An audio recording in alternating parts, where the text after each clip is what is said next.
பல வருடங்களுக்கு முன்பு அரசன் ஒருவன் அவன் நாட்டை சுற்றி பார்ப்பதற்கு ஆசைப்பட்டு அந்த நாட்டை சுற்றினான்.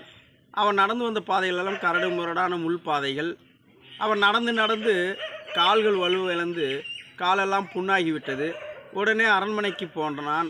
அரண்மனைக்கு போனவன் தனது அமைச்சர்களெல்லாம் கூப்பிட்டு, இப்படி நடந்து நடந்து என் காலை புண்ணாகிவிட்டது, பாவம் மக்கள்லாம் என்ன பாடுபடுவார்கள், ஆனால் ஒரு யோசனை சொல்லுங்கள், அவர்கள் நடப்பதற்கு அவர்கள் கால்கள் புண்ணாகாமல் இருப்பதற்கு ஒரு நல்ல யோசனை சொல்லுங்கள் என்று கேட்டார். உடனே அமைச்சர் சொன்னார், ராஜா, பாதை எங்கும் தோள்களை விரிச்சிட்டோம்னா அந்த தோலில் நடந்து போகட்டும் என்று சொன்னார். சாலை எங்கும் அவ்வளவு தோள்களை பரப்புவதற்கு நாம் எவ்வளவு விலங்குகளை கொள்ள வேண்டியிருக்கும், இது சரியாக தோணலையே என்று சொன்னார்.